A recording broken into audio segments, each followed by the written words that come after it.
নিয়ে জানাবেন এবং খামার থেকে প্রতি হালি ডিম কত টাকায় বিক্রি হচ্ছে সে খবরও জানতে চাই।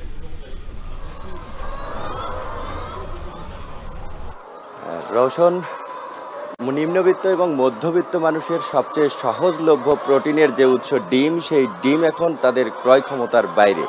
বগুড়ার বাজারে প্রতি হালি ডিম বিক্রি হচ্ছে ৫৬ টাকায়, অর্থাৎ প্রতিটি ডিম বিক্রি হচ্ছে ১৪ টাকায়, কোথাও কোথাও ১৫ টাকাতেও বিক্রি হচ্ছে।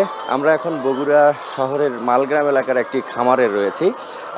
এই খামারি এবং প্রত্যন্ত যে খামারি রয়েছে, প্রত্যন্ত অঞ্চলের যে খামারগুলো রয়েছে, সেই খামারিদের সাথে কথা বলেছি। তারা আমাদেরকে জানিয়েছেন যে ডিমের উৎপাদন খরচ কিছুটা বৃদ্ধি পেয়েছে। প্রতিটি ডিম উৎপাদনে খরচ হচ্ছে প্রায় ১১ টাকা। সে কারণেই তারা সরকার নির্ধারিত যে দাম, সেই দামে ডিম বিক্রয় করতে পারছেন না। আমি এখন যে খামারে রয়েছি, এই খামারে সব শেষ যে ডিম বিক্রি করা হয়েছে, সেই ডিমগুলো বিক্রি করা হয়েছে প্রতিটি ডিম ১২ টাকা ৪০ পয়সায়।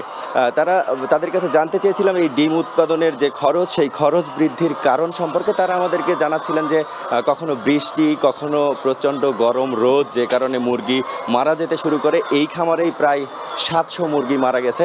আর এই সময় যখন মুরগি মারা যেতে শুরু করে, সেই সময় মুরগির মৃত্যু রোধে তারা যে ওষুধ প্রয়োগ করেছে, সেই ওষুধও তাদের বাড়তি দামে কিনতে হয়েছে। তাছাড়া অতিরিক্ত গরমে বিদ্যুৎ বিভ্রাটের ব্যাপার তো রয়েছেই।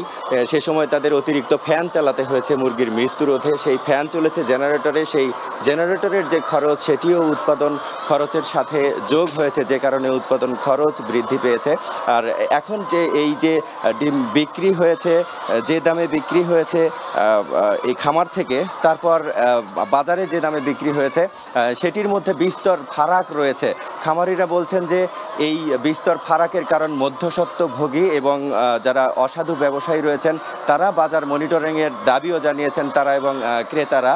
এই ছিল আমার কাছে বগুড়া থেকে মুরগির ডিমের দরদামের সব শেষ খবর। রওশন, বাড়তি দামে ডিম বিক্রির সবশেষ খবর জানাতে বগুড়া থেকে যুক্ত ছিলেন রাজীব সেলিম।